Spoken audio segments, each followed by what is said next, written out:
नमस्कार दोस्तों, graduation booster में आज का जो हमारा टॉपिक ऑप्टिमाइजेशन टेक्निक जो चल रहा है उसके 2 लेक्चर हम ऑलरेडी थ्योरी के पूरे कर चुके हैं और जो लगभग एलपीपी का जो काम था उसकी थ्योरी जो थी, बेसिक थ्योरी थी, वो कंप्लीट हो चुकी है। अब यहाँ से हमें शुरू करना है सिंप्लेक्स मेथड और ड्यूलिटी। दो चीज़ हम स्टार्ट करेंगे एलपीपी को सॉल्व करने के लिए, सिंप्लेक्स और फिर ड्यूलिटी, द्वैतता। सिंप्लेक्स मेथड का हिंदी में नाम भी सिंप्लेक्स मेथड ही है, ड्यूलिटी को द्वैतता कहते हैं। ठीक है, अब हम पढ़ेंगे कि सिंप्लेक्स मेथड क्या होता है, उसमें क्या क्या थ्योरी है, उसकी थ्योरी। यहाँ पे एक कंसिडरेशन मैं आपके लिए रखूंगा कि प्लीज एटलीस्ट एक क्वेश्चन सिंप्लेक्स मेथड का पहले सॉल्व करके आए, एक ड्यूलिटी का क्वेश्चन सॉल्व करके आए, तब आपको ये थ्योरी बहुत अच्छे से समझ में आएगी, बहुत अच्छे से समझ में आएगी। एटलीस्ट एक सिंगल क्वेश्चन, चाहे एग्जाम्पल ही करके आ जाए, एक सिंगल क्वेश्चन पहले ट्राई करके आए, नहीं तो मेरे जो वीडियो हैं उनमें देख लें। और विश्वास कीजिए, अगर आप एक क्वेश्चन ट्राई करके वापस यहाँ आएंगे और फिर इस लेक्चर को देखेंगे, इसकी सारी बातें एकदम क्लियर हो जाएंगी आपको, एकदम, क्योंकि सारी बातें मैं अच्छे से बताने वाला हूँ। लेकिन बात वही है कि जो मैं बताऊंगा वो पहले से आप रिलेट कर पा रहे हैं नहीं कर पा रहे, क्योंकि मैं इसमें सिंप्लेक्स मेथड की बात करूंगा, सिंप्लेक्स मेथड के थ्योरी की बात करूंगा।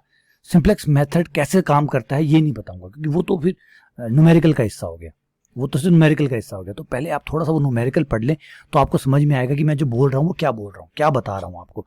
समझिए बातों को, समझिए। आपने इंसान देखा है, अगर आपने जिस जानवर की मैं बात कर रहा हूँ वो देखा है, या जिस पेड़ की बात कर रहा हूँ वो देखा है, तो फिर आप रिलेट कर पाएंगे कि मैं क्या बता रहा हूँ आपको। वरना सब कुछ एकदम थ्योरी हो जाएगा, प्योर थ्योरी हो जाएगा, प्योर थ्योरी समझ में नहीं आती।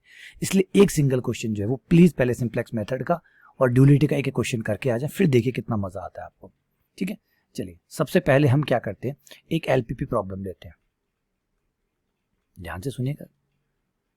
सबसे पहले हम एक एलपीपी प्रॉब्लम लेते हैं, वो मैक्सिमम हो सकती है और मिनिमम हो सकती है। उसका एक ऑब्जेक्टिव होगा जिसे हम z से व्यक्त करते हैं, ये आपका z हो गया, जिसको हम cx करके लिखते हैं। ठीक है ना, ये मिनिमम या मैक्सिमम में से कोई भी प्रॉब्लम हो सकती है। उसके बाद में आपके शर्तें, जिन्हें सब्जेक्ट कहते हैं, प्रतिबंध कहते हैं, ax। अब जो मैं लिख रहा हूँ ये चीजें तभी आप कनेक्ट कर पाएंगे जब आप एक क्वेश्चन सॉल्व करके आएंगे कि भैया ये उद्देश्य फलन। एक क्वेश्चन, प्लीज एक क्वेश्चन कर ले, एग्जांपल डॉक्टर गोखरू नवकार पब्लिकेशन की बुक है, उसका पहला एग्जांपल कर ले, बस देख लें कैसे होता है। वैसे आपने किया होगा ग्रेजुएशन टाइम में, नहीं किया हुआ है तो अब एक बार करके देख लें, वरना अगर किया हुआ तो एक बार देखें तो आपको याद आ जाएगा। ax less than equals to b। ठीक है, नॉर्मली यहाँ पे स्मॉल b भी लेता है, मुझे कोई दिक्कत नहीं, आप स्मॉल b ले सकते हैं, कैपिटल b ले सकते हैं। फिर आपका होता है कि x greater than equals to 0 होगा। इस पूरी कंडीशन को हम एक एलपीपी कहते हैं, लीनियर प्रोग्रामिंग प्रॉब्लम कहते हैं। यहाँ पे साइन जो है वो ग्रेटर देन भी हो सकते हैं और बराबर की भी हो सकते हैं। ठीक है, लेस देन के जो क्वेश्चन है उनको बहुत सिंपल तरीके से हम सॉल्व कर पाते हैं जब लेस देन का साइन होता है। और बी जो होता है, बी के बारे में हमारे थोड़ा सा नियम रहता है कि बी जो है वो पॉजिटिव होना चाहिए, नॉन नेगेटिव होना चाहिए। 0 होगा चल जाएगा, लेकिन अगर बी में नेगेटिव आता है तो माइनस से गुणा कर दीजिएगा। बी हमेशा पॉजिटिव रहता है। बी जो होता है बराबर वाला बी, बराबर वाली जो मैट्रिक्स होती है वो आपकी प्लस की होनी चाहिए। अब यहाँ पे थोड़ा सा ध्यान दीजिएगा, ये जो साइन है, ये साइन अगर ऑल साइन लेस देन है, all sign are less than equals, सारे चिन्ह छोटे के हैं और बी जो है वो आपका धनात्मक है, अगर ये है तो हम जो डायरेक्ट सिंप्लेक्स मेथड अभी जो पढ़ते हैं वो सीधा लगा लेते हैं और बड़े आराम से वो काम कर जाता है।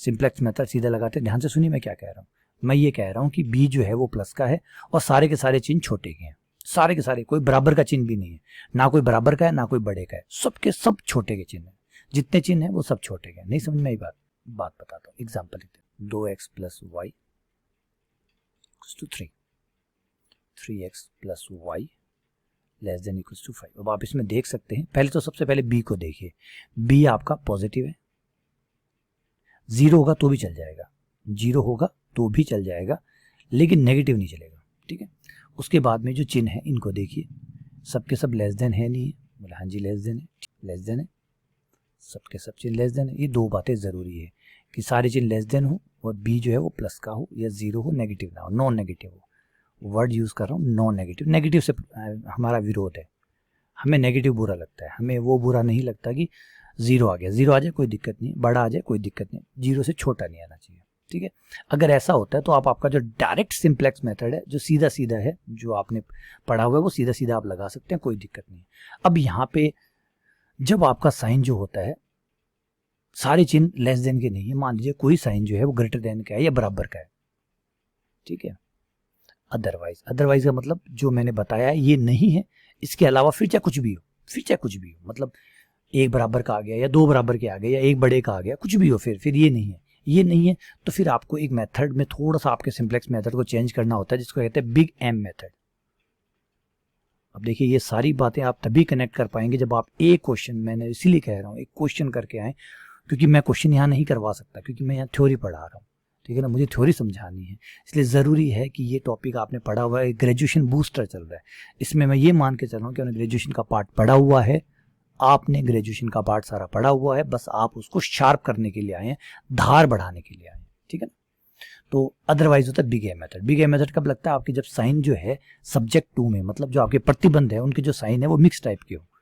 मिक्स टाइप के होने का मतलब ये नहीं है कि सारे ही मिक्स होने चाहिए, ऐसा जरूरी नहीं है। अगर सारे चिन्ह लेस देन के हैं तब तो ये लग जाएगा, ये वाला लग जाएगा। अगर सारे चिन्ह लेस देन नहीं है, एक भी साइन जो है, एक भी एटलीस्ट वन साइन बड़ा या बराबर का आ गया, सारे बड़े आ गए या सारे बराबर आ गए, तो फिर आपका बिग एम मेथड काम करना शुरू कर देता है, ठीक है ना। सारे देखिए, इसलिए आप तो इस कंडीशन में आइए, अगर ये बात सत्य है तब तो ये वाला लग जाएगा, और ये बात सत्य नहीं है तो फिर अपने आप ही वो लगेगा। दो ही मेथड है, या तो ये वाला लगेगा नहीं तो वो वाला लगेगा।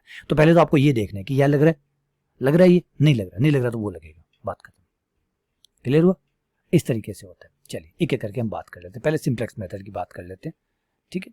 इसमें क्या करना होता है, एक एग्जांपल से हम बात करते हुए चलते हैं। मान लीजिए ये आपका एक मैक्सिमम है।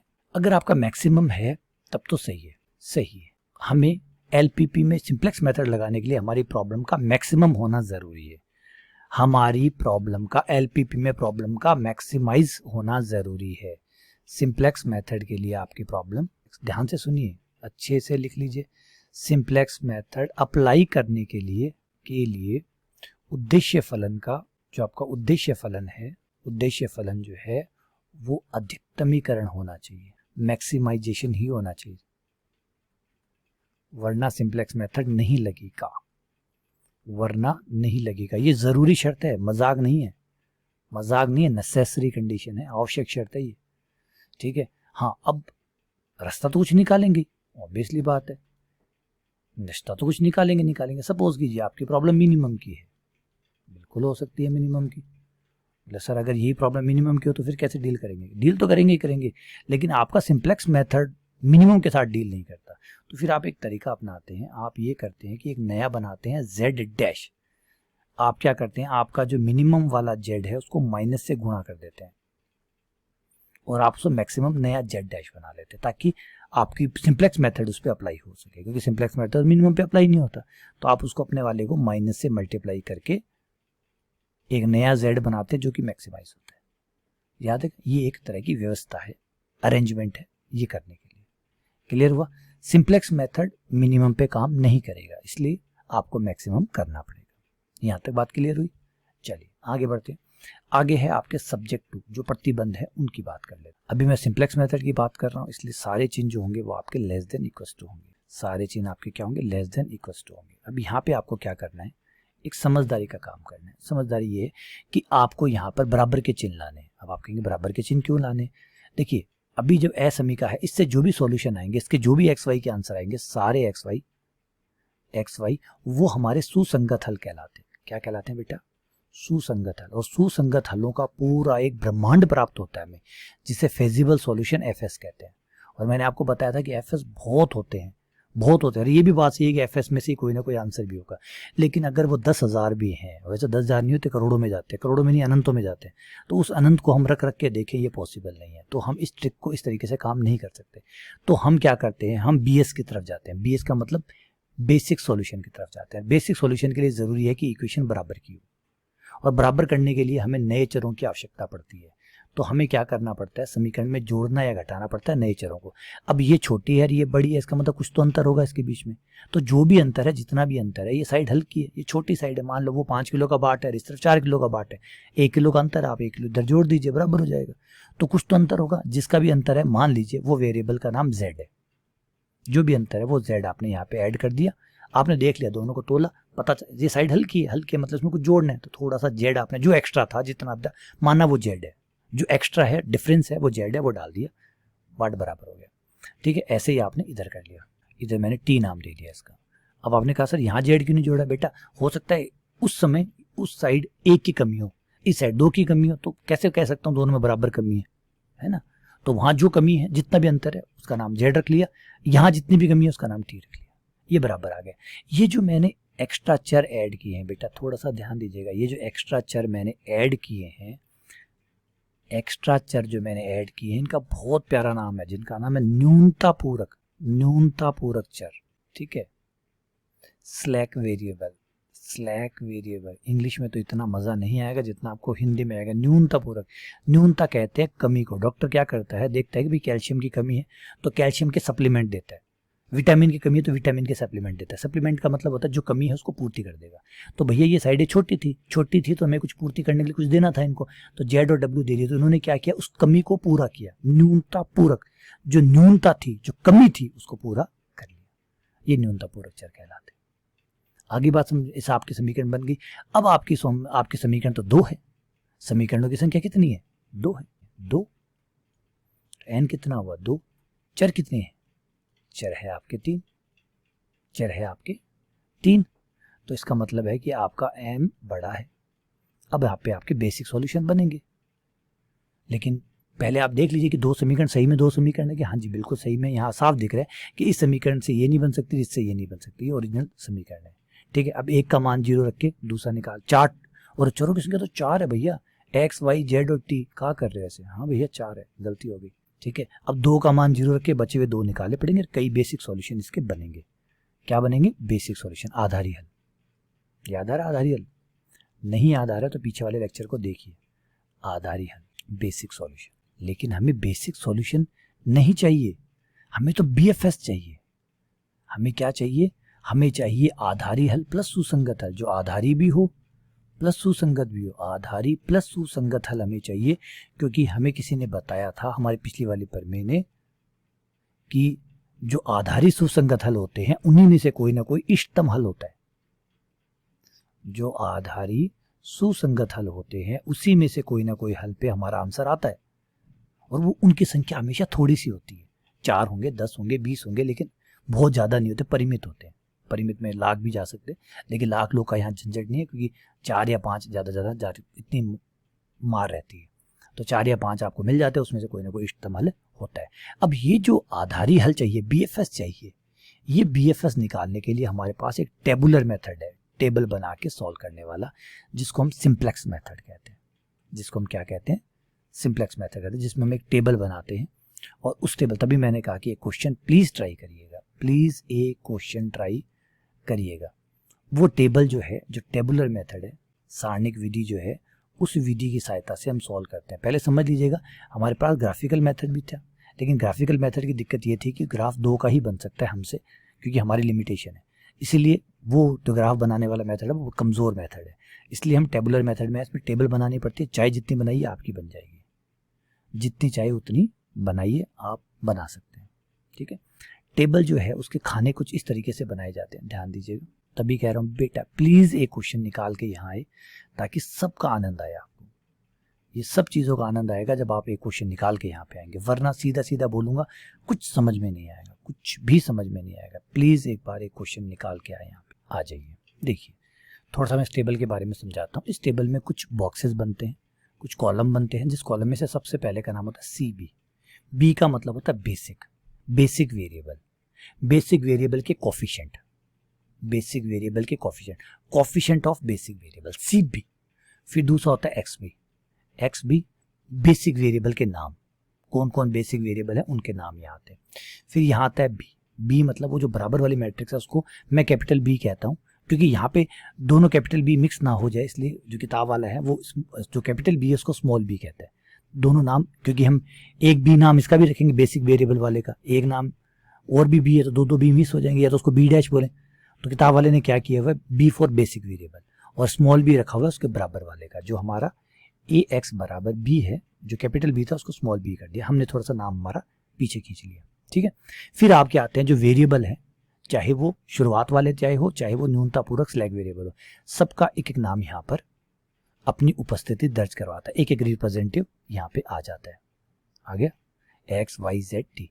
यहाँ आता है मिनिमम रेशियो, न्यूनतम अनुपात कहते हैं इसको, ये यहाँ आता है।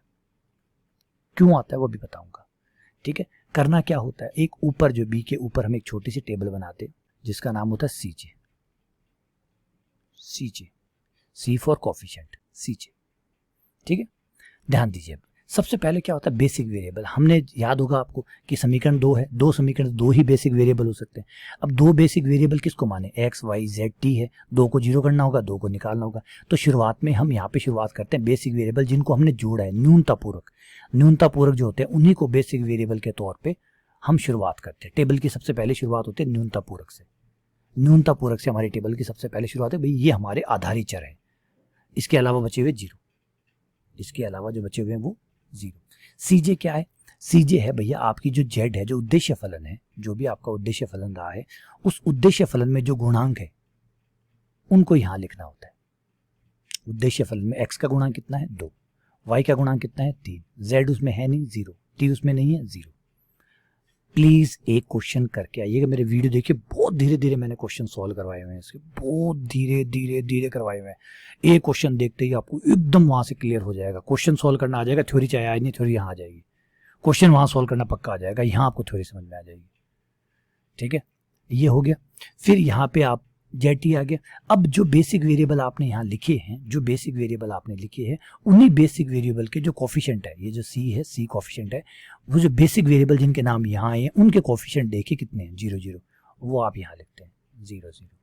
बी में आप लिखते हैं जो आपका बराबर वाला है उसको बी में लिखते हैं। यहाँ बराबर वाला कौन है, 5 और 7, ये आपका बी है, स्मॉल बी, 5 7। और एक बात हमेशा याद रखिएगा, जो बात पहले भी बता चुका हूँ, बी जो है वो नॉन नेगेटिव होता है, नेगेटिव नहीं होता, याद रखिएगा। अब यहाँ पर एक थोड़ा सा हमें स्पेस बनाना पड़ता है, ये खाली स्थान रखते हैं, इसका नाम होता है जेड जे माइनस सी जे, जेड जे माइनस सी जे।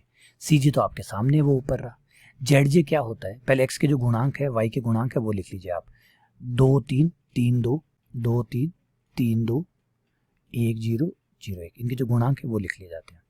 वो गुणांक लिखने के बाद में आप जेड जे माइनस सी जे का मान निकालते हैं। जेड जे क्या होता है, देखिए ये जो आपकी टेबल होती है इसको आप सी बी से गुणा करते हैं, जेड जे आपका बनता है सी बी इंटू ये वाला कॉलम, ये कॉलम, ये first column, second column, third column, fourth column, ये जो कॉलम होते हैं ये कॉलम जाके सी बी से गुणा होते हैं। इन कॉलम का नाम आप वाई जे रख सकते हैं। वाई जे मतलब पहले कॉलम का पहला अवयव, y 1 1, y 1 2, y 2 1, y 2 2, y 3 2, जैसे मैट्रिक्स होते हैं ना, मैट्रिक्स के हिसाब से आप इनके नाम रख सकते हैं। इनके गुणा करनी है, गुणा करने के बाद जो भी आए वो आपको यहाँ लिखना है। जैसे देखिए 0 इंटू 2, 0 इंटू 3 0, टोटल 0 आया जेड जे, उसमें से सी जे घटाया, सी जे घटाने पे आपके पास आया माइनस का 2, फिर यहाँ इनको गुणा किया, घटाया माइनस का 3, फिर गुणा किया 0 0।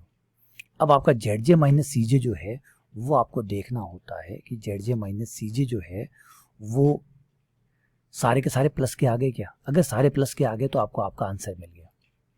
अगर ये सब नॉन नेगेटिव आ जाते हैं, अगर ऑल जेड जे माइनस सी जे, ये जो खाने हैं ये सब के सब अगर प्लस के आ जाते हैं तो इसका मतलब है आपको आंसर मिल गया।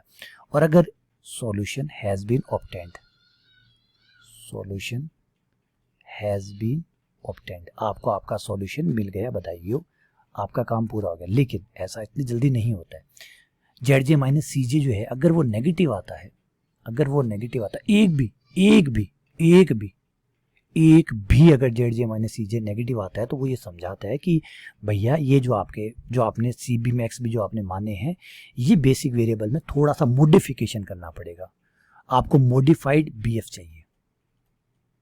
मॉडिफाइड मतलब सुधार करिए, मॉडिफाइड बीएफएस, इन बीएफएस में आपको सुधार करना होगा। ये इंडिकेशन देता है कि भैया सुधार करना होगा। अब सुधार किस में करना होगा, तो वो आपको यहां से शर्तें शुरू होती है बताना कि भैया कौन गड़बड़ है, किस में आपको सुधार करना चाहिए। देखिए जेड जे माइनस सी जे ग्रेटर देन 0 या बराबर 0 आ जाता है, वो कहता है भैया किस में सुधार करने की जरूरत नहीं है, जो है वो एकदम सही आया है, सब काम खत्म, घर जाओ। लेकिन जेड जे माइनस सी जे नेगेटिव आने का मतलब है एक भी खाना अगर नेगेटिव आता है तो ये बताता है कि सुधार की आवश्यकता है। फिर हम क्या करते हैं कि इनमें से जो मोस्ट नेगेटिव होता है, मोस्ट नेगेटिव, हम छोटे बड़े की बात नहीं कर रहे, हम तो कह रहे हैं कि जो माइनस का है उन माइनस में जो ज़्यादा ऋणात्मक है। अब ये देखिए माइनस का 2 माइनस का 3, ज़्यादा ऋणात्मक कौन सा, केमिस्ट्री की भाषा में बात कर रहा हूँ। केमिस्ट्री में क्या होता है, किसी पे -2 होता है, किसी पे -3 होता है, तो आप ज़्यादा नेगेटिव किसको कहते हैं, -3 वाले को, कि भैया ये ज़्यादा नेगेटिव है, ये ज़्यादा खींचेगा। केमिस्ट्री की भाषा में मोस्ट नेगेटिव कौन होता है, जिसके ऊपर जितना माइनस है वो उतना ज़्यादा नेगेटिव है। तो आपको मोस्ट नेगेटिव का चुनाव करना है। अगर नेगेटिव है आपके पास, कई नेगेटिव है, एक नेगेटिव तो फिर चुनाव की जगह ही नहीं है, लेकिन कई नेगेटिव है, तो जो ज़्यादा मोस्ट नेगेटिव है वो आपका, कि भैया टेबल में इसको लेके आओ, इसको कहते हैं इंटरिंग वेक्टर, कि भैया इसको लेके आओ। अब यहाँ x1 को आप थोड़ा सा नाम ऐसे रख सकते हैं y1, इस भैया का नाम आप रख सकते हैं y2, y3, ताकि मैं बोलने में आसानी हो मेरे को, ठीक है, बोलने में आसानी हो, ठीक है। तो इन जो है इन्हें वेक्टर्स कहते हैं, इन्हें भैया वेक्टर्स कहते हैं। क्या कहते हैं, vector. y1 vector, y2 vector, y3 vector, y4 vector, या सबको एक साथ बोलूं तो yj वेक्टर। और j का मान यहाँ कितना है, 1 है, 2 है, 3 है, 4 है, इन्हें yj वेक्टर कहते हैं। क्लियर हुआ, क्या कहते हैं बेटा, yj वेक्टर कहते हैं। ये जो वेक्टर है इसमें से इंटरिंग वेक्टर जो है, इंटरिंग वेक्टर का मतलब ये प्रवेशी सदिश है, हिंदी में बोलते हैं प्रवेशी, कि भैया इसको टेबल में आना चाहिए। आना चाहिए, किसको आना चाहिए, y2 को टेबल में होना चाहिए। y2 मतलब y को टेबल में होना चाहिए। अब होना चाहिए तो 2 बंदे हैं, तो एक तो आपके जो बेसिक सॉल्यूशन है वो तो 2 ही रहेंगे, है ना, बीएफएस तो आपके 2 ही रहेंगे, क्योंकि समीकरण ही 2 है, 2 समीकरण से 2 ही मान निकल सकते हैं। तो इसका मतलब है कि कोई तो बाहर जाएगा, उसकी जगह आएगा। तो ये आगे आपको प्रवेशी करने वाला, कि भाई प्रवेश करेंगे। प्रवेश करने के बाद में मिनिमम रेशियो में जब आप आते हैं, देखिए जो सिलेक्ट हुआ है, जो इंटर कर रहा है उसको घेर लीजिए, जो इंटर कर रहा है उसको घेर लीजिए, जो इंटर कर रहा है ये हो गया, इसको घेर लीजिए, घेर लिया। अब आपको क्या करना है, बी में इसका भाग देना है, बी में जो आपका इंटरिंग वेक्टर है उसका भाग देना है। क्या करना है, इंटरिंग वेक्टर का भाग देना है। बोलिए मेरे साथ, क्या करना है, इंटरिंग वेक्टर का yij। तो 5 में 3 का, लेकिन याद रखिएगा yij 0 से बड़ा होना चाहिए, तभी भाग देंगे, वरना भाग नहीं देंगे, क्योंकि 0 हुआ तो भाग लगने का मतलब नहीं है, माइनस होगा तो आप भाग कैंसिल कर देंगे, खाली स्थान छोड़ देंगे, भैया भाग नहीं लग सकता, ठीक है ना, ध्यान रखिएगा बात का। Negative not allowed, minimum ratio में नेगेटिव अलाउड नहीं होता। 0 yaj 0, ऊपर वाला 0 हो जाए चल जाएगा, नीचे वाला 0 हो गया तो फिर अनंत आ जाएगा, वो भी अलाउड नहीं है। तो 5 में 3 का भाग दिया, 5 बटा, 7 में 2 का भाग दिया, 7 बटा 2 आया। फिर इन दोनों 5 बटा 3 मतलब 1 पॉइंट लगभग 66 हो गया, ये 3.5 हो गया। सबसे छोटा कौन है, ये छोटा, तो ये बाहर जाएगा। तो टेबल इंडिकेट कर रही है कि भैया y को आना चाहिए, z को जाना चाहिए। तो अब क्या होगा, एक नई टेबल बनेगी, उसमें z भैया जा चुका होगा और z भैया की जगह y भैया आ चुका होगा। और ये आने और जाने के बीच में एक की एलिमेंट होता है, मुख्य अवयव होता है, ये है वो आपका मुख्य अवयव, आने वाले और जाने वाले के बीच का, ये मुख्य अवयव कहलाता है, की एलिमेंट कहलाता है। अब ये कैसे काम करते हैं इसके लिए मैं पहले आपको कह चुका हूँ, एक जाके सवाल सॉल्व कर लीजिए, आपको समझ में आ जाएगा, आपको सवाल समझ में आ जाएगा। अब बात समझ में आ गई, प्रवेशी सदिश और बाहर जाने वाले डिपार्टिंग वेक्टर, निवेशी सदिश, प्रवेशी और निवेशी के बीच में जो अवयव होता है वो आपका की एलिमेंट कहलाता है। की एलिमेंट इसलिए कहलाता है कि अब नई जो चाबी टेबल बनेगी वो इसी अवयव के कारण बनेगी, तो इसे की एलिमेंट कहते हैं। पूरा अधिक जानकारी, अधिक रोल के लिए पूरी फिल्म देखिए, जाके एक सवाल सॉल्व करिए, तभी आपको समझ में आएगा पूरी कहानी का कि क्या हुआ, ठीक है। और ये प्रक्रिया हम दोहराते रहेंगे और ये हमारा इंडिकेशन होगा जो हमें बताएगा, और हर बार हम मॉडिफाइड बीएफएस, नए बीएफएस बनाते रहेंगे जब तक all zj minus cj greater then 0 नहीं आ जाता। जब ये आ जाएगा तो हमारा आंसर आ गया, ये प्रक्रिया 2 बार 3 बार 4 बार कितनी बार भी चल सकती है। बात समझ में आई, इससे आपको जो सॉल्यूशन मिलता है वो आपका हल होता है। थोड़ा सा मैं इनके नाम वो ठीक कर देता हूँ, कई बार किताबें मॉडिफाइड भी बोलती है, कई इसको इम्प्रूव्ड बीएफएस भी बोलती है, इम्प्रूव्ड बीएफएस, कि भैया हर टेबल में आपका जो बीएफएस है, जो बेसिक फिजिकल सॉल्यूशन है, वो इम्प्रूव हो रहा है। हिंदी में तो बहुत ही प्यारा नाम है, उन्नत मतलब उन्नति कर रहा है, बीएफएस उन्नत हो रहा है, और उन्नत हो रहा है, जितना था उससे और अच्छा हो रहा है। बात क्लियर हुई यहाँ तक आपको, ठीक है। अब यहाँ पर इष्टतम हल की जो कसौटी है वो लिख लीजिए, इष्टतम हल की कसौटी मतलब ऑप्टिमल सॉल्यूशन का क्राइटेरिया क्या है, कि कब आपको पता चलेगा कि इष्टतम हल आ गया और यही हल जो है वो इष्टतम है, वो पता चलेगा जब zj माइनस cj सबके सब ग्रेटर देन इक्वल्स टू 0 हो जाए फॉर ऑल j का मतलब है ये वाला, इसके लिए j1 होगा, इसके लिए j2 होगा। देखिए ध्यान दीजिएगा, इसका नाम होगा Z1 माइनस C1, इसका नाम होगा Z2 माइनस C2, इसका नाम होगा Z3 माइनस C3, इसका नाम होगा Z4 माइनस C4। ये सब के सब अगर नॉन नेगेटिव आ जाते हैं तो इसका मतलब आपको आंसर मिल गया, बधाई हो, आपका इष्टतम हल प्राप्त हो गया। अब बात है इष्टतम हल हुआ कितना प्राप्त, वो ये है आपके आंसर। उस समय टेबल में जो भी होगा वो आपका आंसर होगा। सपोज कीजिए यहाँ Z है, सपोज कीजिए फाइनली यही आंसर आ गया, तो Z की वैल्यू आई 5, T की वैल्यू आई 7 और बचे हुए 2 वो तो 0 है, जो बच गए वो 0 है, क्योंकि याद आप BFS में क्या करते हैं, बेसिक सॉल्यूशन में जो होते हैं बस उन्हीं के मान निकालते हैं, बचे हुए सब 0 होते हैं, बाकी सब 0। तो ये आपको मान मिल जाएंगे, ये आपके आंसर होंगे और इनको ले जाके अपने उद्देश्य फलन में रख के आपका उद्देश्य का जो मान है वो प्राप्त कर लें। क्लियर हुआ समझ में, ये कसौटी है। अब यहाँ पे एक प्रॉब्लम फेस करनी पड़ेगी, वो ध्यान दीजिए, एक प्रॉब्लम फेस करनी पड़ेगी। कभी कभी ऐसा हो सकता है, कभी कभी होता है ऐसा, क्या होता है कि आपका ZJ माइनस CJ नेगेटिव है। इसका मतलब ये करता है कि आपका कोई ना कोई सदिश इंटर करेगा, एक इंटरिंग वेक्टर होने वाला है, सदिश प्रवेश करने वाला है। अल्लाह, प्रवेश करने वाला सदिश तैयार है कि भैया मैं आऊंगा, आने वाला सदिश तैयार है। लेकिन क्या हुआ, जो दूसरा एंड था जहां से जाने वाला वेक्टर था, वहां पता चला जब हम इंटरिंग वेक्टर के पास गए, मिनिमम रेशियो के पास गए, न्यूनतम अनुपात के पास गए, तो उसने कहा कि भैया दिक्कत ये है कि जो आपने इंटरिंग वेक्टर बताया वो सबके सब नेगेटिव है, सबके सब नेगेटिव। और आपने पहले कहा था मिनिमम रेशियो नेगेटिव से नहीं बन सकता, आपने सर पहले ही कहा था कि मिनिमम रेशियो नेगेटिव से नहीं बन सकता। अगर नेगेटिव होता, इनमें से मान लीजिए कोई भी नेगेटिव होता, तो मिनिमम रेशियो नहीं बनता है। मिनिमम रेशियो सिर्फ जिसके लिए इंटरिंग वेक्टर के मान प्लस होता है उसी के लिए, क्योंकि देखिए बी तो कभी माइनस का हो नहीं सकता, बी तो माइनस का हो नहीं सकता, तो वाई जो है वो अगर उसमें से कोई माइनस का है तो उसका मिनिमम रेशियो खाली स्थान में जाता है, मतलब होता ही नहीं है। अब बताइए सबके सब माइनस आ गए तो मिनिमम रेशियो खाली हो गए, सारे खाली हो गए, सारे खाली हो गए तो बाहर कोई नहीं जाएगा। अब दिक्कत ये होगी कि अंदर आने वाला तो तैयार बैठा है कि भैया मैं आऊँगा, जाने वाला मना कर रहा है कि भैया कोई नहीं जाएगा, अगर कोई नहीं जाएगा गोली मार दूंगा अगर कोई चला गया तो।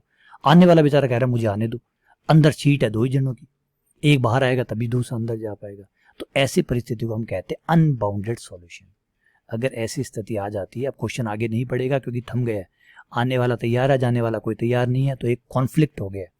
इस कॉन्फ्लिक्ट को कहते हैं अनबाउंडेड सॉल्यूशन। अब प्रॉब्लम को छोड़ दीजिए, आपकी प्रॉब्लम का कोई सॉल्यूशन नहीं है, इसे बोलते हैं अपरिबद्ध हल। बेटा ये क्वेश्चन पूछ सकता है, अपरिबद्ध हल कब होते हैं, अपरिबद्ध कब होते हैं, जब आपका ZJ माइनस CJ नेगेटिव है, ZJ माइनस CJ नेगेटिव है, सारे पॉजिटिव नहीं आए, क्योंकि सारे पॉजिटिव आ जाते तो ऑप्टिमल सॉल्यूशन आ जाता, सारे पॉजिटिव आ जाते तो ऑप्टिमल सॉल्यूशन आ जाता।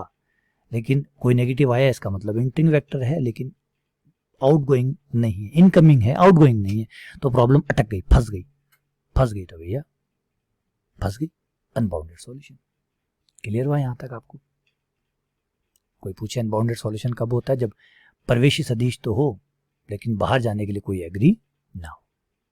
यहां तक बात सही है, जच गई है? चलिए अब आ जाते हैं अपने बिग एम मेथड पे।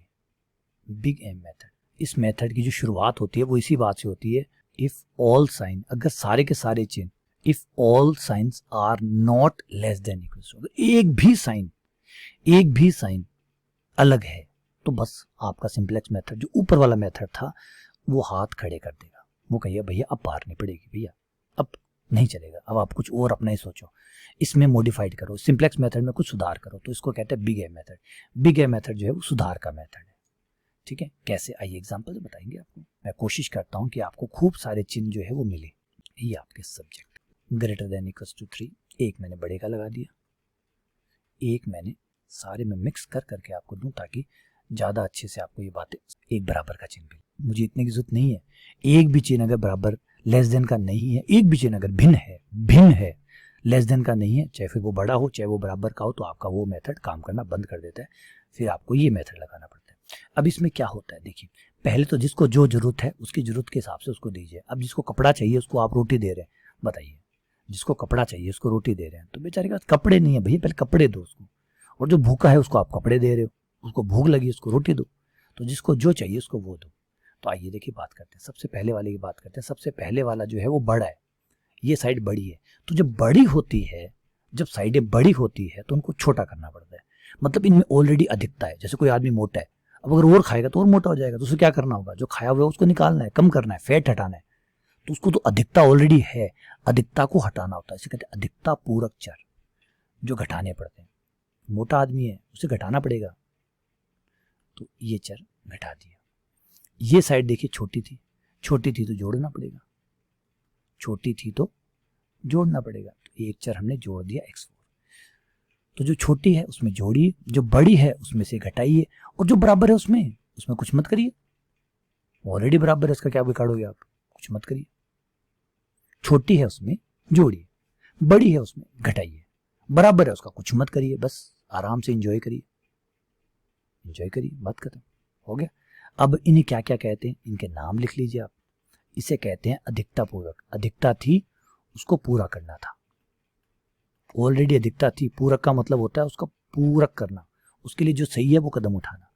तो अधिकता है, उसको तो कम करना पड़ेगा, निकालना पड़ेगा। इसलिए नाम पे बहुत जाइए, नाम बहुत प्यारे नाम रखे हैं हिंदी वालों ने। न्यूनता पूरक, न्यूनता थी, कमी थी, न्यूनता थी, कमी थी, तो पूरा करने आ गया कि भैया कमी है, ये लो। अगर ऑलरेडी किसी के पास, किसी के शरीर में आयरन की मात्रा ज्यादा है तो डॉक्टर आयरन की गोली और देगा कि और आयरन खाओ, नहीं, वो गोली देगा आयरन को कम करने की। अगर आयरन खतरनाक हो रहा है ज्यादा तो वो कम करने की कोशिश करेगा, है ना। अधिकता है तो उसे कम करने की कोशिश करेगा, न्यूनता है तो बढ़ाने की कोशिश करेगा। क्लियर हुआ, आगे बराबर के चिन्ह। लेकिन क्या होता है, एक बड़ी प्रॉब्लम होती है हमारे कि सिंप्लेक्स मेथड जो है, सिंप्लेक्स मेथड की एक बड़ी ही दुविधा है। दुविधा ये है कि उसे एक इकाई मैट्रिक्स चाहिए होती है। हमारे सिंप्लेक्स मेथड को काम करने के लिए एक इकाई मैट्रिक्स चाहिए होती, यूनिट मैट्रिक्स चाहिए होती है, वो भी वेरिएबल से। आगे पीछे हो जाए कोई दिक्कत नहीं है, लेकिन यूनिट मैट्रिक्स दिखनी चाहिए, समझिए। यूनिट मैट्रिक्स का मतलब, जैसे आप इसकी मैट्रिक्स बनाएंगे तो ये देखिए 2 1 1 2 1 1 1 4 -1 1 4 -1, x3 का -1, इसमें x3 है ही नहीं तो 0 माना जाएगा, इसमें भी x3 नहीं है तो 0 माना जाएगा। x4 ऊपर नहीं है, बीच में है, नीचे नहीं है, हो गया। अब आप यहाँ देखिए, यहाँ आपकी इकाई मैट्रिक्स नहीं बन रही है। आपकी इकाई मैट्रिक्स का केवल और केवल एक स्तंभ बन रहा है। ये देखिए, ये स्तंभ जो है इकाई मैट्रिक्स का। आप कहेंगे सर ये भी तो है, लेकिन -1 है। इकाई मैट्रिक्स में -1 नहीं होता, या तो होता है 1 0 0, या होता है 0 1 0, या होता है 0 0 1। ये तीनों आपको चाहिए, जो कि आपको नहीं मिल पा रहे हैं। यहाँ पे नहीं मिल पा रहे हैं तो इस समय हमें क्या करना पड़ता है, आर्टिफिशियल कृत्रिम चरों को ऐड करना पड़ता है। कृत्रिम चर वो होते हैं जिनकी वैल्यू 0 होती है। अब मैं यहाँ पे एक कृत्रिम चर x5 यहाँ ऐड करूंगा, x7, चिंता मत करिए, ये 0 है बेटा, 0 है, ये 0 है। ये आए हैं थोड़ी देर के लिए आपकी इकाई मैट्रिक्स, जो कि आपकी मूल आवश्यकता है उसको पूरा करने के लिए। अब देखिए, x5 के जब गुणांक लिखेंगे तो 1 0 0, x7 के गुणांक लिखेंगे तो 0 1 0, और आपकी देखिए इकाई मैट्रिक्स बन गई है। ये बेचारे कृत्रिम चर जो है ये तब आते हैं जब आप इनको कॉल करते हैं, फोन पे बाकायदा कहते हैं भैया आ जाओ, हमें बहुत सख्त जरूरत है। अगर आपका कोई भी बंदा पहले से इकाई मैट्रिक्स बना रहा है तो ये कहते हैं भैया पहले आप अपने बंदों को देखिए, अगर आपके बंदों से काम हो जाता है तो हम नहीं आएंगे, अगर आपके बंदे हाथ खड़े कर देते हैं तो हमें कॉल करके बुला लीजिएगा। तो रिपीट कर रहा हूँ, बहुत अच्छी बात कही है इसने। पहले आपके बंदों, जो भी आपके न्यूनता पूरक है, अधिकता पूरक है, या जो पहले से चर थे वो हैं, तो उन सारे चरों को पहले कहिए भैया आप लोग इकाई मैट्रिक्स बनाइए, अगर बना सकते हैं तो वो अगर बना लेते हैं तो ये नहीं आएगा, लेकिन जब नहीं बनेगा तो भैया इसको आना पड़ेगा। ये 0 0 है, लेकिन एक बार इकाई मैट्रिक्स बनने के लिए आए, होगी बात सुनने। तो ये आपको करना पड़ेगा, इनको कहते हैं आर्टिफिशियल कृत्रिम चर। तो मुझे जरा बताएंगे कृत्रिम चर का उद्देश्य क्या है। इनका उद्देश्य है आपके इक्वेशन को, समीकरण निकाय को इकाई मैट्रिक्स प्रदान करना, यूनिट मैट्रिक्स बनाना, जो कि हमारे सिंप्लेक्स मेथड के लिए बहुत बहुत बहुत जरूरी है। आ गया। अब ये जो कृत्रिम चर है ये कमीने होते हैं, इनको एक बार हमने घर में तो घुसा लिया, ये घुसने के बाद में क्या करते हैं, आपके उद्देश्य फलन में भी पहुंच जाते हैं कैपिटल M से गुणा के। लेकिन सिर्फ कौन पहुंच जाता है, सिर्फ और सिर्फ कौन पहुंच जाता है बेटा। अब आप कहेंगे सर आपने गिनती में गलती कर दी। हाँ बेटा मैंने गिनती में गलती कर दी, x6 कहना चाहिए था। वैसे कोई फर्क नहीं पड़ता, नाम में क्या रखा है, 7 भी रख लो तो क्या बिगड़ेगा। ये क्या करते हैं, अब पहुंच गए हैं, आपने बुलाया है तो अब ये फायदा तो उठा के जाएंगे। ये आपके उद्देश्य फलन में भी ऐड हो जाते हैं और कैपिटल M से गुणा होके घट जाते हैं। मान आपकी जो उद्देश्य है उसका थोड़ा सा हिस्सा खाते हैं, भैया बुलाया है तो अब चार्ज तो लगाऊंगा ही। मैंने पहले ही कहा था आप अपना काम कर लो ठीक रहेगा। अब हम जहाँ बिजली का बल्ब चेंज करना हो या लाइट का कोई खराबी हो हम ठीक कर ले, 1 रुपया नहीं लगा। लेकिन बाहर से जब किसी को बुलाएंगे तो भैया वो लागत को बढ़ाएगा ही, खर्चा बढ़ाएगा ही। तो बस ये आए तो इन्होंने क्या किया, उद्देश्य फलन को थोड़ा सा खाना शुरू कर दिया। अब आप कहेंगे कैपिटल M कौन है बेटा, कैपिटल M बहुत बड़ी राशि है, धनात्मक राशि है, नंबर एक, और काफी बड़ी राशि है। बड़ी राशि में आप थोड़ा सा बड़ा ले लें, 1 लाख 5 लाख 10 लाख 10 करोड़, ये यूं करिए 1 करोड़ से ऊपर ही चले, छोटा मत लीजिएगा, बस आपसे विनती है, छोटा मत करिएगा, बड़ा रखिए, जो भी रखना है धनात्मक रखना है, बड़ा रखना है, जो चाहे आपके मन में है वो रख दीजिएगा, जरूरत पड़े तो रख दीजिएगा, नहीं तो कोई बात नहीं। हो गया, ये आपका हो गया। बस उसके बाद में सिंप्लेक्स मेथड को जो आप ऊपर पढ़ के आए हैं उसको अप्लाई करिए, सॉल्व करिए, अप्लाई करिए और सॉल्व करें, बस कुछ नहीं करना, बस यही अलग था। ये मॉडिफिकेशन हमारा होता है जब साइन, सारे साइन लेस देन के नहीं होते, तब हमें ये मॉडिफिकेशन करना पड़ता है। क्लियर हुआ? ये आप सॉल्व करेंगे, आपके आंसर आ जाएंगे। अब यहाँ पे भी एक छोटी सी प्रॉब्लम क्रिएट होगी, छोटी सी प्रॉब्लम क्रिएट होगी, उसके बारे में देखिए। यहाँ पे क्या हुआ, थोड़ा सा अच्छे से ध्यान दीजिएगा। अब इनको हमने बुला तो लिया, अब आप भी जानते हैं बुलाना आसान होता है, वापस निकालना मुश्किल होता है ना। तो यहाँ पे दिक्कत खड़ी हो जाती है कि ये जो बंदे हैं, अब इन लोगों ने क्या किया, परिवार के सदस्य बन गए, परिवार के लोगों में घुल मिल गए, सब कुछ अच्छे से करने लग गए। अब ये लोग क्या है, अधिकार जमाने लग गए। अधिकार जमाते जमाते इनका ये पहुंच गया कि जब हमारा हल आया, ऑप्टिमल सॉल्यूशन आया, जब हमारा, ध्यान से सुनिए बेटा बात को, अच्छे से सुनिएगा, जब हमारा ऑप्टिमल सॉल्यूशन आया, कब आता है, जब हमारा ZJ minus CJ greater than equals to 0 आ जाता है। ठीक है, ऑप्टिमल सॉल्यूशन आया, ZJ minus CJ greater than equals to 0 आ गया। अब क्या हुआ, ध्यान से सुनिए बात को, अच्छे से सुनिए। Optimal solution ZJ minus CJ greater than equals to 0 आ गया, एकदम सब सही है। लेकिन हुआ क्या कि हमारा उस समय जो हमारे बेसिक वेरिएबल थे, अगर उन बेसिक वेरिएबलों में B में कृत्रिम चर शामिल हुआ तो हम क्या करेंगे भैया, फंस गए हम। कृत्रिम चर शामिल है, पहले तो करते हैं शामिल नहीं है, शामिल नहीं है तो हमें कोई दिक्कत नहीं है कि बंदा ठीक है, हमारे घर के जैसा था, ठीक है, लेकिन घर के मामले में बंदे ने इंटरफेयर नहीं किया, कृत्रिम चर शामिल नहीं है, तो इस हल को हम इष्टतम हल मानेंगे। इष्टतम हल मान्य है, जो आंसर आया है वो मान्य है। क्या दिक्कत है, बस बेचारा सहयोग करने आया था, सहयोग किया, लेकिन उसने कहीं हमारे जो हस्तक्षेप नहीं किया किसी चीज में। हमारा जो आंसर आया लास्ट में, बी किसे कह रहा हूँ बेटा, मैं बी किसे कह रहा हूँ कि जो लास्ट में फाइनल आपका जो टेबल बचेगी, उस टेबल में ये जो बचेंगे इनको बी बोल रहा हूँ। इन दोनों में से 2 है या 3 है, जो भी है, इनमें से कोई कृत्रिम चर तो नहीं है ना। जवाब है कि नहीं है, नहीं है तो ठीक है, वो इष्टतम हल है। लेकिन अब बात है, रेड जोन तब आया जब कृत्रिम चर शामिल हो, कृत्रिम चर शामिल है। अब क्या करोगे भाई, ये लोग तो आपके घर के मामलों में हस्तक्षेप करने लग गए। हमने तो बल्ब चेंज करने को बुलाया था, इन्होंने तो शादी व्यादी की बातें शुरू कर दी कि भैया ऐसे शादी करो, इससे मत करो। अब इनका क्या करें? नंबर 1, कृत्रिम चर शामिल है, कोई बात नहीं। अगर कृत्रिम चर शामिल है, कृत्रिम चर की वैल्यू 0 है, शामिल तो है लेकिन 0 मतलब हल्के फुल्के राय दे रहे हैं कि भैया ठीक है तुम देख लो, ऐसी ऐसी बातें हैं, कुछ राय दे रहे हैं। चलो, हम बल्ब ठीक कराने बुलाया था, राय देने तक भी ठीक है, राय दिया वहां तक ठीक है, 0 है, हम इष्टतम हल मान लेंगे। राय है, माने ना माने हमारी मर्जी, इष्टतम हल है। लेकिन प्रतिबंधों को बोलेंगे भैया तुम लोग गलत हो, ऐसे आदमी को गल में नहीं घुसाना चाहिए था। तो जो प्रतिबंध है उन्हें बोलेंगे अरिक्तता, प्रतिबंधों में अतिरिक्तता है। भैया घर वाले तुम ही कमजोर हो जो हर कोई आके इंटरफेयर कर लेता है, इसे इंग्लिश में कहते हैं रेडुडेंसी। तो रेडुडेंसी कब होती है? जब आपका फाइनल सॉल्यूशन इष्टतम हल आता है, उसमें कृत्रिम चर शामिल होते हैं। इष्टतम हल, ऑप्टिमल सॉल्यूशन में जब आपके कृत्रिम चर शामिल होते हैं और उनका मान 0 होता है, तो हम कहते हैं कि इष्टतम हल तो मान्य है, मान्य है, बिल्कुल मान्य है, नो डाउट मान्य है, मान लिया। लेकिन उन बंदों को ये बात कही कि यार देख गलत बात है, बल्ब ठीक कराने बुलाया था, घर के मामलों में हस्तक्षेप कर रहे हैं, गलत बात है। राय देना भी गलत है साहब, अच्छी राय दी वो एक अलग बात है, लेकिन मान्य नहीं है, गलत बात है। लेकिन अब मामला और बढ़ गया, दूसरे हिस्से में उस मामले को लेते हैं कि कृत्रिम चर शामिल भी है और कम से कम एक कृत्रिम चर अशून्य, जो भी है उसमें से एक अशून्य। कृत्रिम चर का मान मान अशून्य, ये लीजिए। अब तो भैया विरोध भयंकर हो गया। शुरुआत में हमने कहा था कृत्रिम चर 0 होते हैं, यहाँ पे कृत्रिम चर का मान अशून्य आ रहा है, तो या तो पहले वाला गलत था या ये गलत है। पहले वाला हमने पहले कहा था कृत्रिम चर सिर्फ हम ऐड कर रहे हैं या घर के आदमी नहीं है, और अब ये कह रहे हैं हम तो घर के आदमी हैं, हम तो आपके रिश्तेदार हैं, हम तो आपके परिवार के सदस्य हैं। तो इन्होंने तो मतलब जबरदस्ती करनी शुरू कर दिया, इन्होंने तो एक अधिकार जमाना शुरू कर दिया। इस केस में हम कहते हैं कि भैया अब हम इष्टतम हल को नहीं मानेंगे, बस अब होगी आर पार की लड़ाई, भाग जाओ यहाँ से, तुम्हारी कोई राय नहीं मानी जाएगी, चाहे सही हो चाहे गलत हो, और हमें बल्ब भी नहीं लगाना, भाग यहाँ से, भाग जा, कोई बल्ब नहीं लगाना, पढ़ने दे, खराब ही पड़ा रहने दे।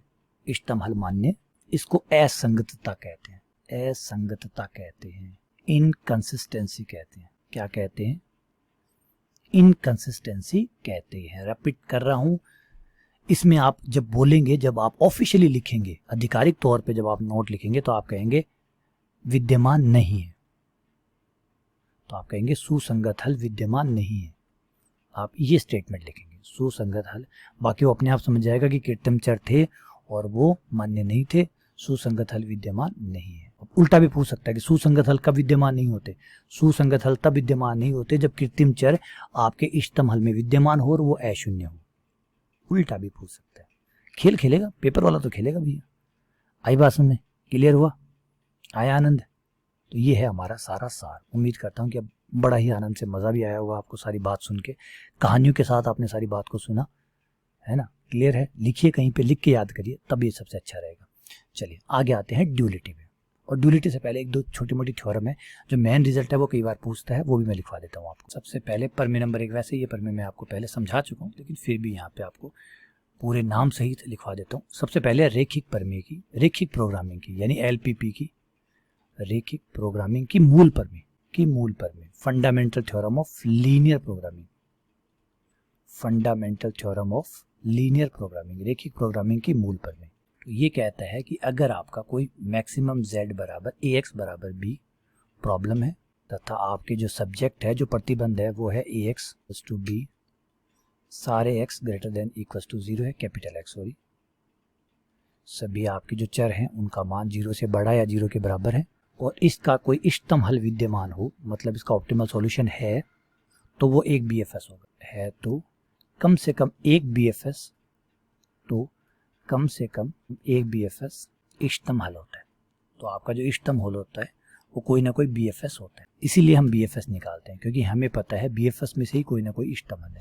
अगर उस समस्या का इष्टतम हल विद्यमान है तो वो BFS में से ही कोई ना कोई होगा। दूसरी प्रमेय नंबर 2, ये थ्योरम कहती है कि मान लीजिए आपका निकाय ax बराबर b है, x सारा ग्रेटर देन 0 है, a जो है वो m गुणा n की है, मतलब m आपकी जो है वो पंक्तियां हैं, n स्तंभ है, यानी समीकरणों की संख्या m है और चरों की संख्या n है, और आपकी चर ज़्यादा है, समीकरण कम है, वो तो होता ही है, ठीक है ना, ये तो होता ही है आपका। तो अब अगर आपका कोई FS विद्यमान है, एक सुसंगत हल विद्यमान है, अगर सुसंगत हल विद्यमान है तो BFS भी विद्यमान है। ये इस बात की गारंटी लेते हैं कि हर FS के लिए BFS होता है, अगर ये शर्तें पूरी होती है। तो अगर ये शर्तें पूरी होती है तो FS अगर होगा, हाँ हो सकता है FS 50 हो, BFS 1 ही हो, ये हो सकता है, BFS की संख्या FS से कम ही होती है, लेकिन BFS होता है। ये बात कंफर्म करती है प्रमेय नंबर 2। तो इसके साथ ये 2 बेसिक थ्योरम थी, ये मैंने करा दी। अब आगे बढ़ते हैं हम ड्यूलिटी की तरफ। ड्यूलिटी यानी द्वैतता, इसको ध्यान से देखिएगा। द्वैतता क्या है? द्वैतता ये कहती है कि आपकी जो प्रॉब्लम होती है LPP की, अगर आप उसको ट्रांसफॉर्म कर दें, बदल दें, तो आपको एक प्रॉब्लम और मिल जाएगी। जैसे एक सिक्का होता है, सिक्के में आपने उछाला, उस पर हेड आया, अगर आप सिक्के को पलट देते हैं तो पीछे आपको एक टेल और मिल जाएगा। तो अगर कोई ये सोचे कि सिक्के पे सिर्फ एक ही हिस्सा होता है, नहीं, पलटने पर दूसरा हिस्सा भी निकल आता है। तो अगर सिक्का का एक हिस्सा एक प्रॉब्लम है तो दूसरा हिस्सा दूसरी प्रॉब्लम है, तो आपको 2 प्रॉब्लम मिलता है, यानी एक ही प्रॉब्लम के 2 रूप है। जैसे प्रकाश होता है, ड्यूल नेचर में होता है, वो कण भी होता है, वो तरंग भी होता है, वो कण भी है, वो तरंग भी। तो प्रकाश की भांति ही आप LPP की एक प्रॉब्लम को समझिए कि LPP की हर प्रॉब्लम जो होती है वो एक्चुअली 2 प्रॉब्लम होती है। LPP की हर प्रॉब्लम में 2 प्रॉब्लम होती है। एक तो जो खुद दिख रही है वो है, जो आपको दिखाया गया, जो बताया गया, वो प्रॉब्लम है।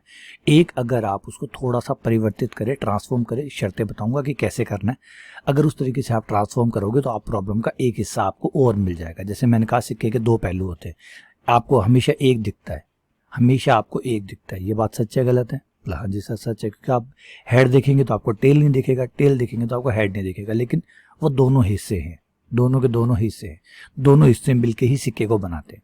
ऐसे ही LPP की हर प्रॉब्लम को 2 प्रॉब्लम से मिलके बनाया जाता है। आपको एक के ऊपर ध्यान केंद्रित करवाया जाता है, दूसरा हिस्सा होता है, अगर आप चाहें लाइट में लाना चाहें उसको तो लाइट में ला सकते हैं।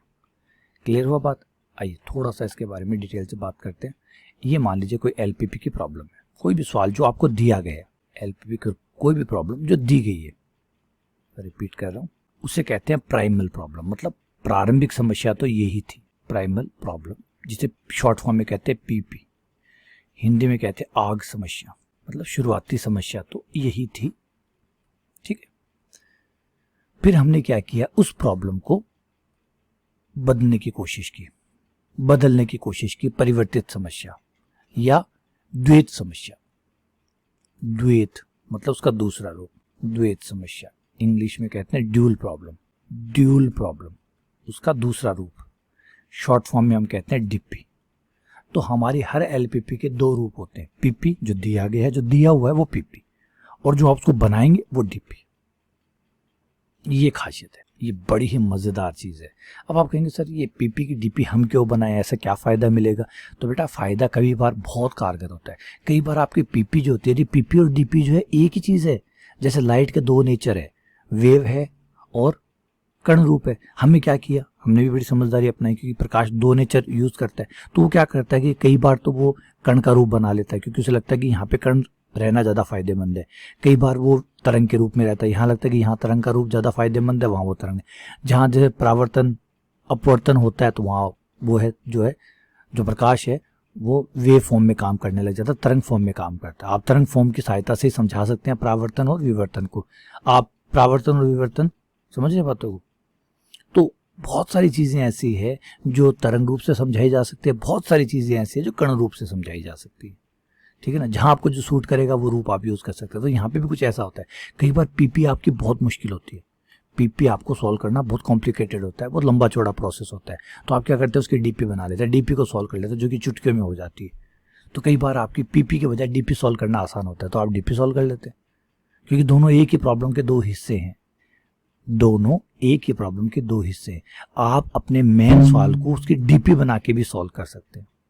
ये कुछ ऐसा है कि आपका सिक्के का एक पहलू मिटा हुआ है, सिक्के का एक हिस्सा है जो मिटा हुआ है, वो दिख नहीं रहा कि क्या है, हेड है या टेल है, आपको नहीं दिख रहा है।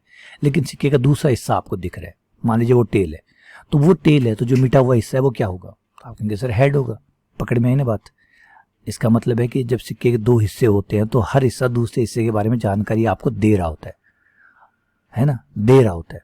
अगर मैंने सिक्के को फेंका, मान लीजिए दोनों ही नहीं मिटे हुए, सिक्के को फेंका और मैंने कहा कि जो नीचे दबा हुआ हिस्सा है वो हेड है, तो बताइए ऊपर वाला कौन सा होगा? तो आप कहेंगे सर टेल।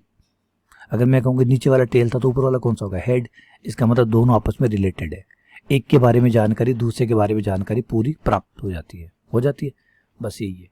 तो कई बार आप पीपी सॉल्व करते हैं, पीपी आपसे सॉल्व नहीं होती है, कॉम्प्लिकेटेड होती है, तो आप डीपी बना के सॉल्व कर लेते हैं। सिंप्लेक्स मेथड वैसा का वैसा ही काम करता है, जो मेथड आप ऊपर पढ़ के आए हैं वो वैसा का वैसा ही काम करता है।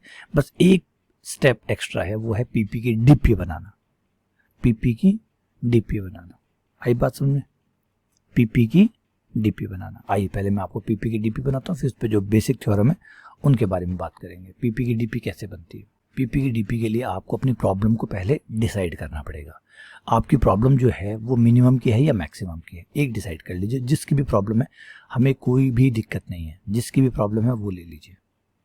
मान लीजिए आपके मिनिमम की प्रॉब्लम है, दोनों ही एग्जाम्पल ले लेता हूँ, मिनिमम और मैक्सिमम, और इसके ऊपर पी लिख देता हूँ। पी का मतलब प्राइमल प्रॉब्लम वाला उद्देश्य, और जो डीपी वाला उद्देश्य होगा उसमें जेड डी लिख दूंगा, मतलब ड्यूल प्रॉब्लम वाला उद्देश्य।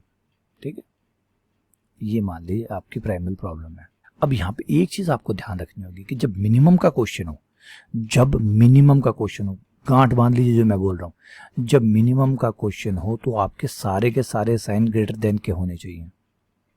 आपके सारे साइन ग्रेटर देन के होने चाहिए। रिपीट कर रहा हूँ, सारे के सारे साइन ग्रेटर देन के होने। मिनिमम का क्वेश्चन है तो साइन ग्रेटर देन होने चाहिए। आपके सब्जेक्ट सबके सब ग्रेटर देन हो। अब आप कहेंगे सर ग्रेटर देन ना हुए तो लेस देन होंगे, तो माइनस से गुणा करके, क्योंकि जैसे माइनस से गुणा करते हैं चिन्ह बदल जाता है, तो आप चिन्ह बदल लेंगे, क्लियर हुआ? तो बोला सर ठीक है, ये बात तो समझ में आ गई, लेकिन अगर बराबर का चिन्ह हुआ तो बेटा बराबर के चिन्ह का भी उपाय है। अब ये क्वेश्चन लेंगे तब मैं आपके बराबर का चिन्ह का उपाय भी कर दूंगा। यहाँ तक क्लियर है? तो पहले गांठ बांध लीजिएगा, पहले ये एक गांठ बांध लीजिएगा कि अगर आप डीपी बनाना चाहते हैं और आपका मिनिमम का क्वेश्चन है, तो मिनिमम के क्वेश्चन के साथ सारे चिन्ह ग्रेटर देन के ही होने चाहिए। ठीक है, ये अनिवार्यता है, वरना अगर आप डीपी बना रहे हैं तो फिर गलत बना रहे हैं। ये अनिवार्यता है, नेसेसिटी है। ठीक है, चलिए एक ले लिया ये। दूसरा, अगर मैक्सिमम का है, आप मिनिमम या मैक्सिमम को चेंज नहीं करेंगे, जो है वो आप सिंप्लेक्स मेथड नहीं लगा रहे हैं, आप पीपी की डीपी बना रहे हैं। बच्चे कंफ्यूज हो जाते हैं कि सर सिंप्लेक्स मेथड में तो आपने ये कहा था कि जब भी मिनिमम का आ जाए तो माइनस से गुणा कर दीजिए। बेटा तो मैंने सिंप्लेक्स मेथड में कहा था ना, सिंप्लेक्स मेथड में कहा ना, अभी मैं सिंप्लेक्स मेथड थोड़ी लगा रहा हूँ, सिंप्लेक्स मेथड है ना। मैंने कहा था जब भी कार में बैठो सीट बेल्ट लगाना। अब घर में सीट बेल्ट लगाने लग जाओगे कि सर आपने कहा था ना सीट बेल्ट लगाओ, तो बेटा मैंने घर में थोड़ी कहा था, मैंने कहा था जब कार चलाओ तो सीट बेल्ट लगाना। तो सेम यहाँ पे भी वही है। अभी मैं जो कह रहा हूँ वो अभी पीपी की डीपी बना रहा हूँ ना, कि मैं सिंप्लेक्स मेथड लगा रहा हूँ। तो जब मैं सिंप्लेक्स मेथड लगाऊं तब वो बातें मुझे याद दिलाइए कि मैं उनका पूरी पालना करूंगा। फिलहाल मिनिमम है तो मिनिमम में रहेगा, मैक्सिमम है तो मैक्सिमम, इसको आप नहीं बदल सकते, फिलहाल नहीं बदल सकते। जब आप पीपी की डीपी बना रहे हैं तो आप जैसा क्वेश्चन आपको दिया गया उसी को ऐसे रखना है, उसके चिन्ह को उसके हिसाब से सेट करना है। मैक्सिमम है कोई बात नहीं, हो सकता है मैक्सिमम, लेकिन सारे चिन्ह लेस देन के होने चाहिए। सब्जेक्ट टू, आपका जो सब्जेक्ट है प्रतिबंध है वो सब के सब लेस देन होने चाहिए। हाँ, x ग्रेटर देन 0 जो नॉन नेगेटिव वाला शर्त है इसको छूट है, क्योंकि ये तो जरूरी है, इसको छूट है। बस आपके प्रतिबंधों की बात हो रही है, प्रतिबंध जो है वो सारे लेस देन होने चाहिए, मैक्सिमम के लिए लेस देन। तो ये अनिवार्यता और पकड़ लीजिए, मैक्सिमम का है तो आपका लेस देन होना चाहिए, ये जरूरी बात है। उसके बाद ही आपकी डीपी बनेगी, ठीक है। अब आ जाइए डीपी की, डीपी बनती कैसे, पर इसकी डीपी बना लेते हैं मिनिमम वाले की। देखिए मिनिमम वाले की डीपी मैक्सिमम बनेगी, जो मिनिमम का है उसकी डीपी मैक्सिमम होगी। और होता क्या, बड़ा प्यारा, ध्यान से दीजिएगा, ध्यान से देखिएगा, इंटरचेंजेस होते हैं, कुछ इंटरचेंजेस, कुछ बदलाव होते हैं। जो आपका सी होता है वो भाई साहब यहाँ आ जाता है और बी भाई साहब वहाँ चला जाता है, अदला बदली, अदला बदली, बी का ट्रांसपोज, और एक्स की जगह एक नया डब्ल्यू आ जाता है, एक्स की जगह डब्ल्यू ले लेता है क्योंकि एक नया वेरिएबल का सेट आ जाता है, ठीक है, हो गया। और ये जो ए है, ये ए का ट्रांसपोज बन जाता है, ए का ट्रांसपोज, डब्ल्यू, एक्स की जगह डब्ल्यू आ चुका, जो ग्रेटर देन के साइन है वो लेस देन के हो जाते हैं, उल्टे साइन हो जाते हैं। यहाँ पे सी का ट्रांसपोज आ गया, डब्ल्यू ग्रेटर देन 0, ये लीजिए, ये आपकी डीपी है। इस तरीके से आपकी डीपी तैयार हो जाती है। करना क्या पड़ता है आपको, जो बी है उठा के वहाँ ले जाते हैं, बी का ट्रांसपोज कर देते हैं, सी को उठा के यहाँ ले आते हैं, इसका ट्रांसपोज हो जाता है, ठीक है। एक्स की जगह डब्ल्यू ले लेता है, बी की जगह, बी जो है वो सी की जगह चला जाता है, सी बी की जगह चला जाता है, और एक दूसरे का ट्रांसपोज हो जाते हैं, एक का ट्रांसपोज हो जाता है, यूँ समझिए सबका ही ट्रांसपोज हो जाता है, सबका ही ट्रांसपोज हो गया भैया। हाँ, बी और सी ने जगह बदली, ट्रांसपोज सबका हुआ है, अब तो ऐसे गांठ बांध दीजिए, सबका ट्रांसपोज होगा, सबका साथ, सबका विकास, सबका ट्रांसपोज, सबका ट्रांसपोज होगा, हो गया सबका ट्रांसपोज, ठीक है। जहाँ है उसका वहीं ट्रांसपोज कर दीजिए, चलिए ऐसे समझिए, सबका ट्रांसपोज कर दीजिए, ट्रांसपोज ट्रांसपोज ट्रांसपोज, फिर बी और सी को बदल दीजिए, बदल दिया, एक्स की जगह डब्ल्यू, ये लीजिए, मिनिमम की जगह मैक्सिमम, बात करते ऐसे ही यहाँ पे आ जाइए, इसकी डीपी पे आ जाइए। मैक्सिमम है तो उसका जो ड्यूल होगा वो मिनिमम का होगा, ड्यूल हमेशा उल्टा होता है, ठीक है ना। तो वही जो मैंने बताया था, इसमें भी बिल्कुल वैसा ही करना है, बिल्कुल वैसा करना है, कुछ नहीं बदलना आपको, कुछ भी नहीं बदलना है बेटा, वही रूल, वही सब कुछ, सारा वैसा का वैसा, बिल्कुल वैसा का वैसा। ये लीजिए, कुछ बातें बताइए वो याद रखिएगा, चिन्ह बदल जाते हैं, ग्रेटर देन के साइन थे लेस देन के हो जाते हैं, लेस देन के साइन थे ग्रेटर देन के हो जाते हैं, चिन्ह बदल जाते हैं। इससे आपका जो ड्यूल प्रॉब्लम है वो तैयार हो जाती है, आपकी पीपी की डीपी आपको मिल जाती है। एंजॉय करिए। आइए एक क्वेश्चन ले लेते हैं जिससे बात समझ में आ जाए। कोशिश करूंगा कि एक एग्जाम्पल में मोटा मोटी चीज़ें आपको समझाने की कोशिश, सारे चिन्ह मिक्स करके मैं x1 plus x2 less than equals to 5, 2x1 minus x2 less than equals to 3, x1 plus 4x2 equals to 1, ये लीजिए, ये आपका क्या, कोशिश ये की है मैंने, खूब दबा के सारे चिन्ह डालने की कोशिश की है, लेस देन भी डाला है, ग्रेटर देन भी डाला है, बराबर भी डाला है, ताकि आपको एक मिक्स बड़ी प्रॉब्लम मिल सके सॉल्व करने के लिए, ठीक है। सबसे पहले अनिवार्यता पे आइए, जब भी आप पीपी की डीपी बनाते हैं, ये देखिए, ये आपकी पीपी कहलाएगी, प्राइमल प्रॉब्लम, आद्य समस्या, प्राइमल प्रॉब्लम मतलब आद्य समस्या, मतलब पहली समस्या, ठीक है। हमने ऊपर क्या कहा था कि जब मिनिमम का चिन्ह हो तो आपको ग्रेटर देन के साइन होने चाहिए, मिनिमम के साथ सारे चिन्ह ग्रेटर देन के ही होने चाहिए। तो जो ग्रेटर देन का है वो तो सही है, ये सही है, ये सही है, ये गलत है, और ये भी गलत है।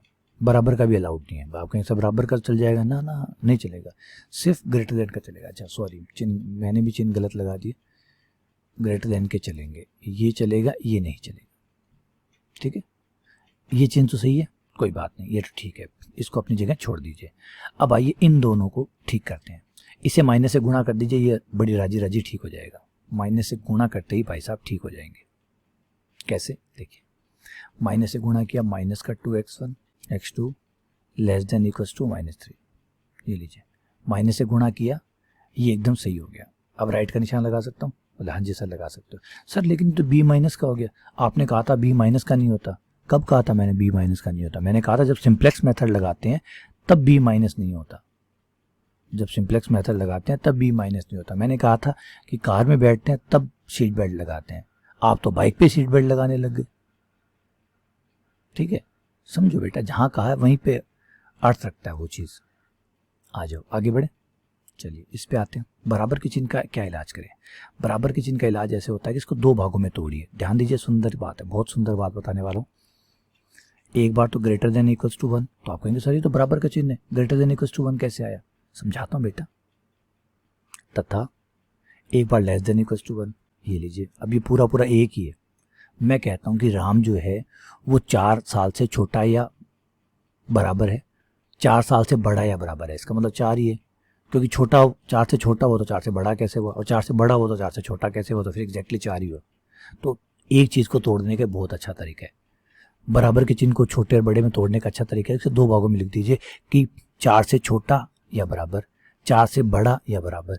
कि 4 से बड़ा हुआ तो फिर छोटा नहीं हो सकता, छोटा है तो बड़ा नहीं हो सकता, फिर तो बराबर वाला ही बचा, तो ये बराबर हो गया। देखिए पढ़िए बात को, कि ये चीज़ जो है वो 1 से बड़ी या बराबर है, ये चीज़ 1 से छोटी या बराबर है। तो अगर ये 1 से बड़ी है तो 1 से छोटी कैसे, और 1 से छोटी हो तो 1 से बड़ी कैसे हो, तो इसका मतलब पूरी पूरी एक ही। तो बराबर के चिन्ह को इस तरीके से दो बार छोटे और बड़े में तोड़ दीजिए। तोड़ दिया। अब आप कहेंगे सर एक समीकरण के 2 बन गए। हाँ जी बिल्कुल 2 बन गए। इन 2 में से जो सही है वो तो रख लीजिए, ये सही है। सर ये गलत है, गलत है तो कोई बात नहीं, ठीक कर देते हैं, माइनस से गुणा कर दीजिए, माइनस से गुणा करके ठीक कर दीजिए। -x1 -4x2 और less than equals greater than equals to -1 हो गए। अब तो सही है? बोले हाँ जी अब सही है, ये लीजिए। अब आपके पास चारों समीकरण को क्रम से लिख लीजिए अपने क्वेश्चन में। मिनिमम ZD बराबर ZP 2x1 + 3x2, और जो अभी आपने सही किया है वो लिखिए, x1 + x2 greater than 5, number 1। Number 2 -2x1 + x2 greater than -3। फिर ये वाला x1 + 4x2 बराबर 1, x1 + 4x2 बराबर 1। फिर है -x1 - 4x2 -x1 - 4x2 greater than -1 बन गया। अब हम हमारे को सब चीज़ें तैयार है, मिनिमम का क्वेश्चन है, सारे चिन्ह ग्रेटर देन है, ठीक कर लिए सारे चिन्ह। बस अब आइए डीपी बनाने की बात करते हैं। सबसे पहले तो उनको मैट्रिक्स फॉर्म में लिखना पड़ेगा।